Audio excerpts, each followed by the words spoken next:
Most people aren't failing because life is too hard. They're failing because they quit the second things stop feeling comfortable. If you're tired of watching opportunities slip through your hands, if you're tired of starting over, if you're tired of being the person who almost made it, then this message is for you, because today you learn how to stop giving up so easy. Number one, comfort is the real enemy. Comfort is the real enemy because it disguises itself as safety, as peace, as stability, when in reality it quietly erodes every ounce of potential you have. It doesn't show up like a threat. It shows up like a warm blanket, like the easy choice, like the path of least resistance.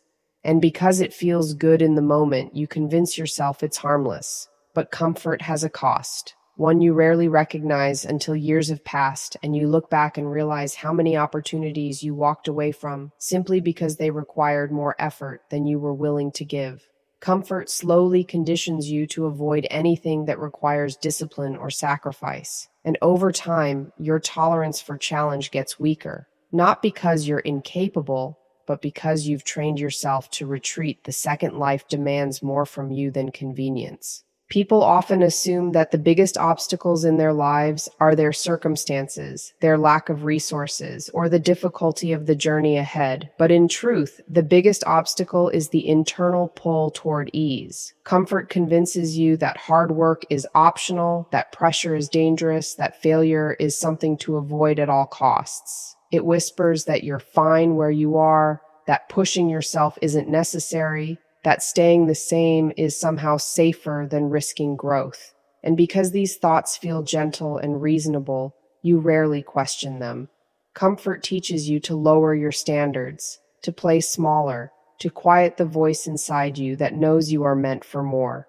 It rewards you with temporary relief while stealing your long-term fulfillment. The dangerous thing about comfort is that it doesn't feel like the enemy. It feels like relief. It feels like a break, like a moment to breathe, like a decision to take care of yourself. But there's a difference between rest and avoidance. Rest fuels you. Avoidance drains you. Comfort convinces you that stepping back is rest, when in reality, it's the slow death of your ambition. It is the habit of choosing the easy road so consistently that eventually the idea of challenge feels unbearable. You begin to believe you can't handle discomfort, even though discomfort is where every meaningful transformation begins. Comfort numbs you to the truth of what you're capable of, and it makes you forget that strength is built in resistance, not ease. Comfort also shapes your identity without you realizing it. Every time you choose comfort over growth, you reinforce the belief that you're someone who stops when things get hard. You train your mind to associate difficulty with danger.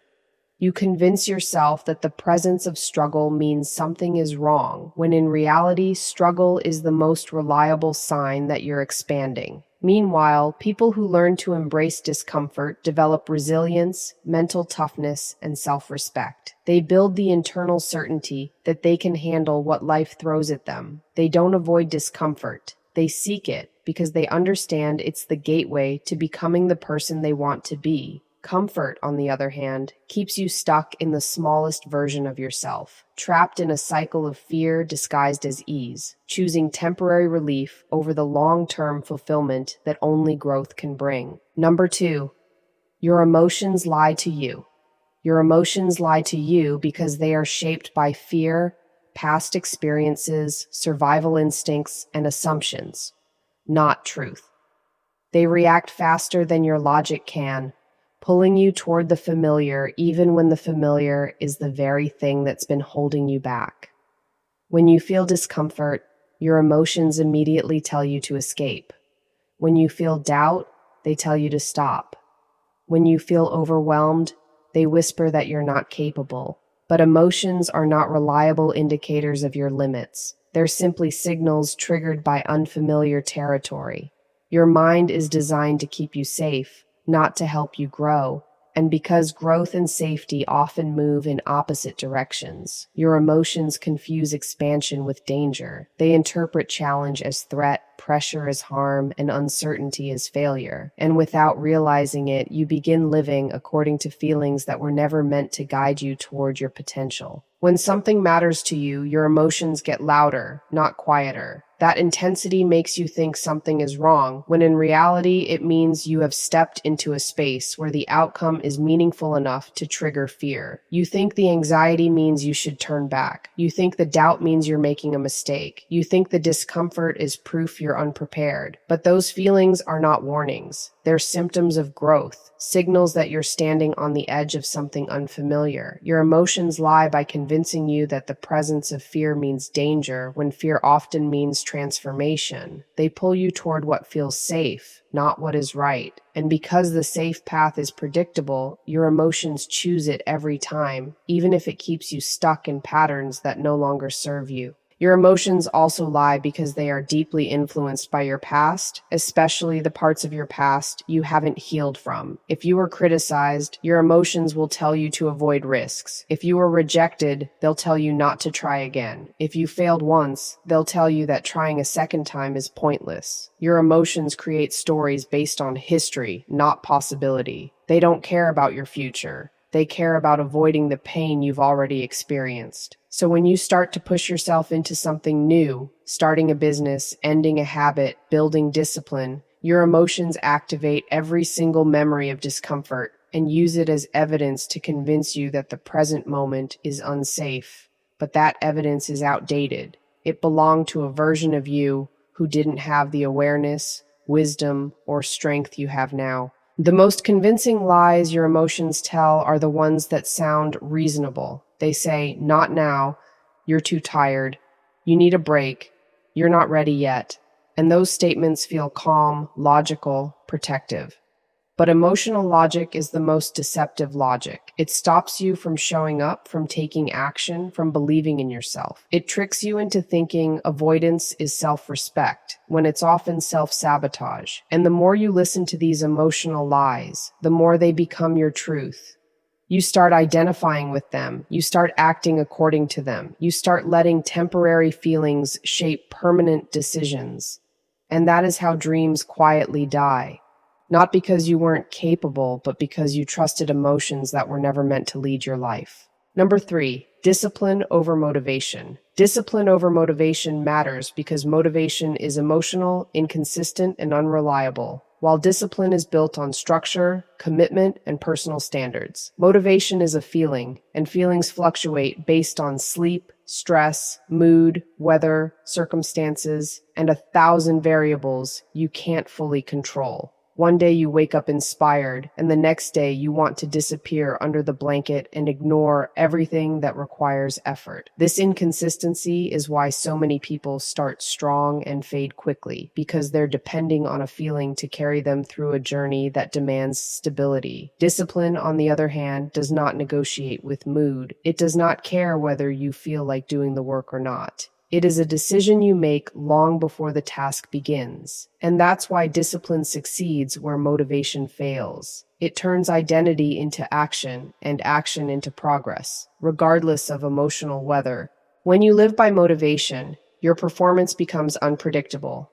You only show up on the good days, and the bad days become excuses. Motivation convinces you that you need to feel inspired before taking action.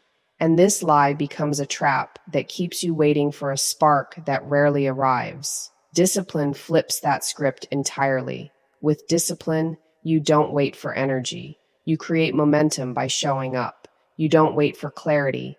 You create clarity through consistent repetition. You don't wait for confidence. You build confidence by doing the work even when doubt is loud. The people who achieve the most are rarely the most motivated. They are simply the ones who stick to their system on the days when everything inside them prefers comfort over effort.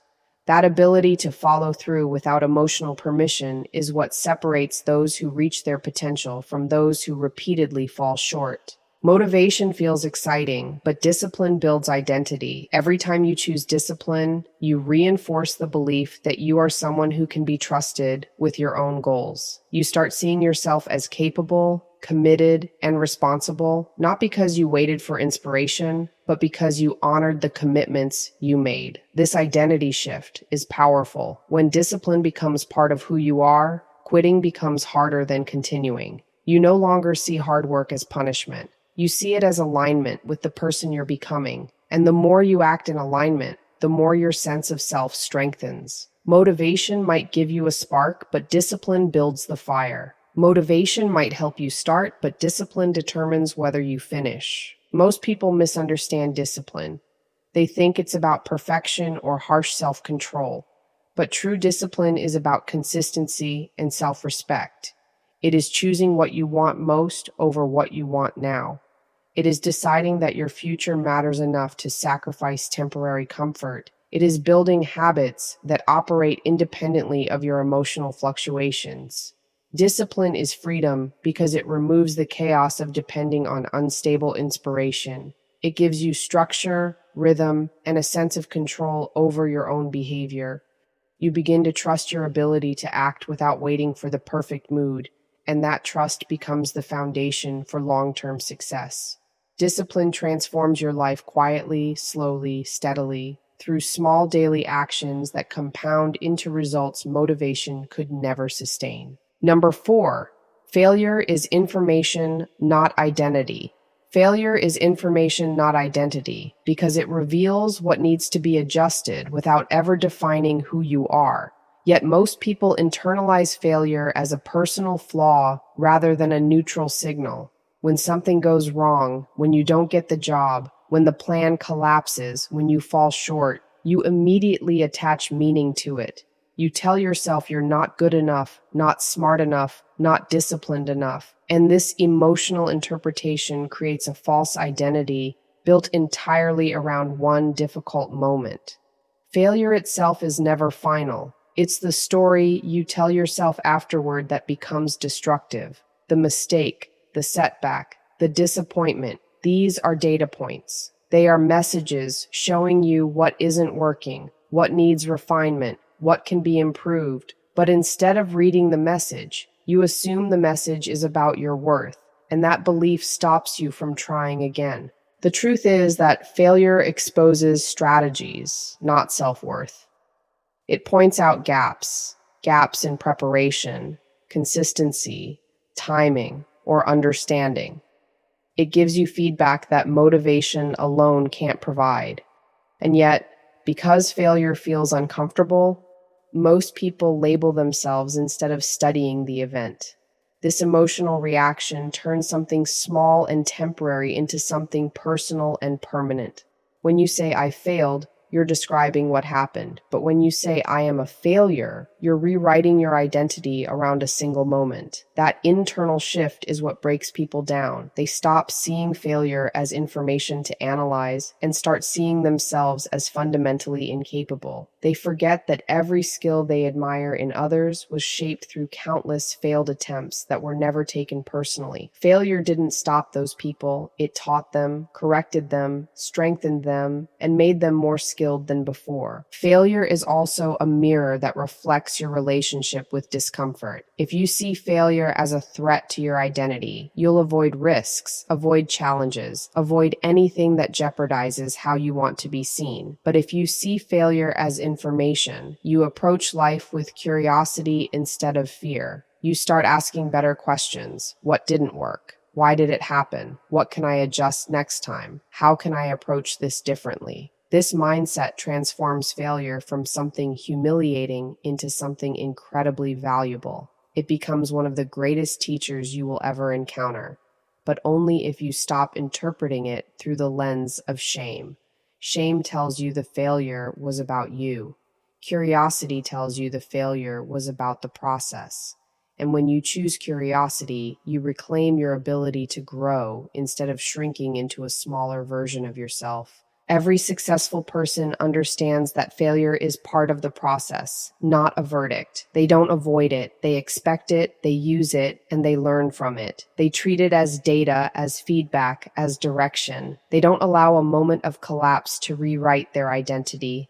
They know that failure shows you what you don't yet know, which is exactly what you need to learn. The difference between people who succeed and people who stop has nothing to do with talent and everything to do with interpretation. The same failure that crushes one person becomes the breakthrough moment for another simply because one saw it as a personal attack on their worth, while the other saw it as information that could be used to adapt, improve, and move forward. Number 5, if it matters, you'll suffer for it. If it matters, you'll suffer for it because anything meaningful requires a level of sacrifice that comfort can't provide. People want success without struggle, growth without discomfort, results without pressure.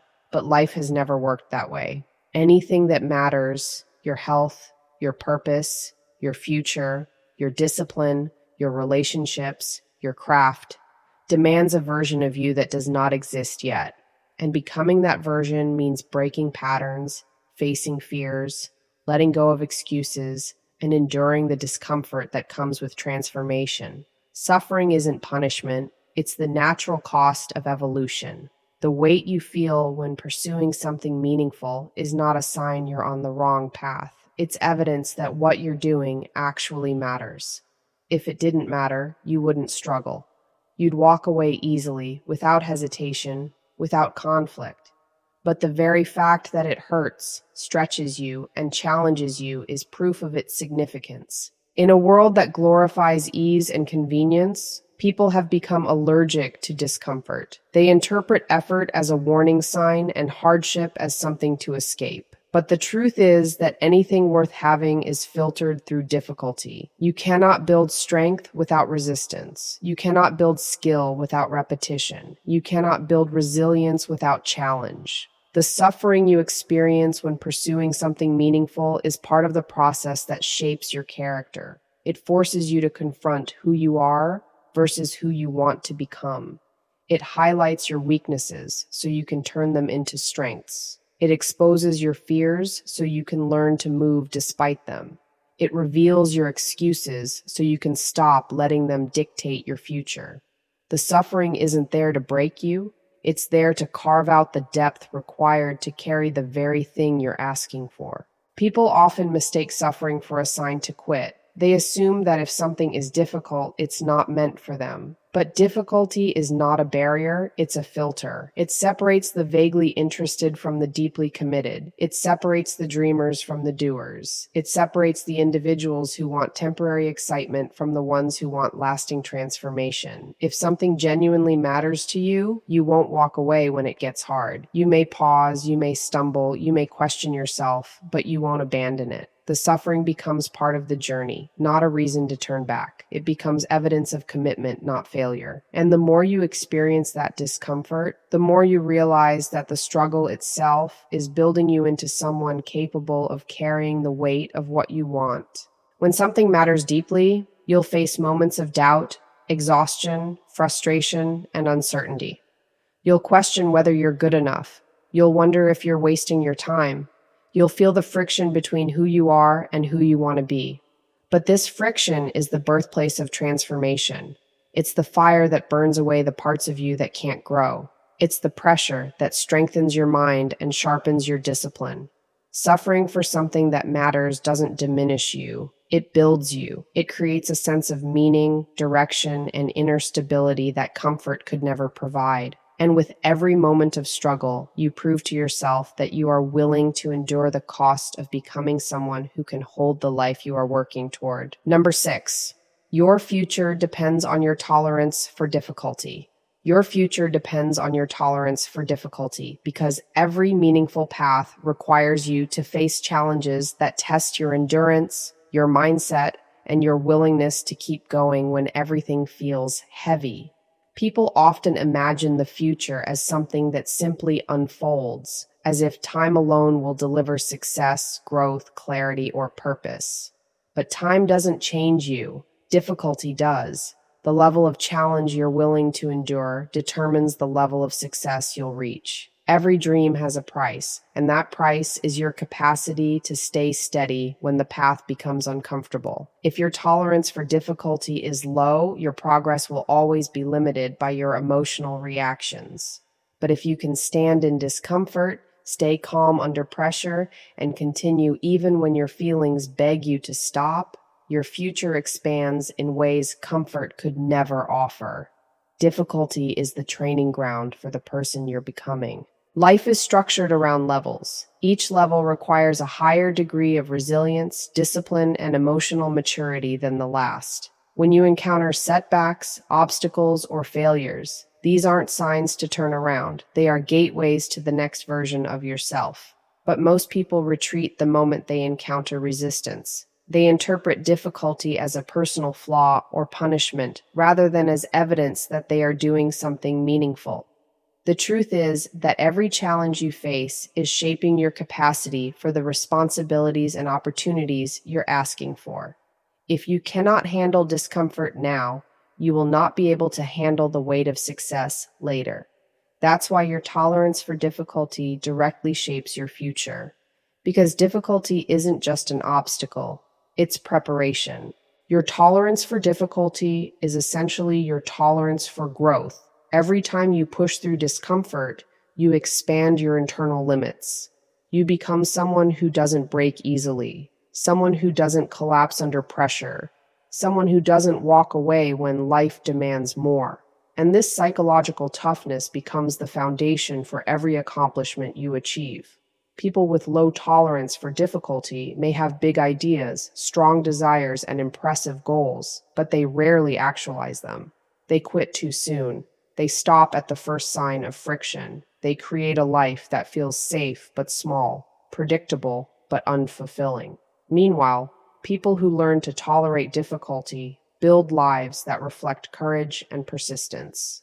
They don't rely on convenience. They rely on consistency. They understand that the level of difficulty they are willing to face is directly connected to the level of transformation they will experience. The future you want will require you to face moments when you feel uncertain, unprepared, and uncomfortable. It will demand sacrifices, discipline, and decisions that don't always feel good in the moment. But this discomfort is not a barrier. It's the path. Your ability to withstand difficulty becomes your competitive advantage, especially in a world where most people avoid anything that challenges them. Difficult situations build emotional resilience, mental clarity, and inner strength. They teach you to regulate your emotions, to adapt, to trust yourself, and to move forward even when your environment feels unstable. This resilience becomes the compass that guides you through uncertainty. The future is not owned by the people who avoid difficulty. It is owned by the ones who learn to carry it, to grow from it,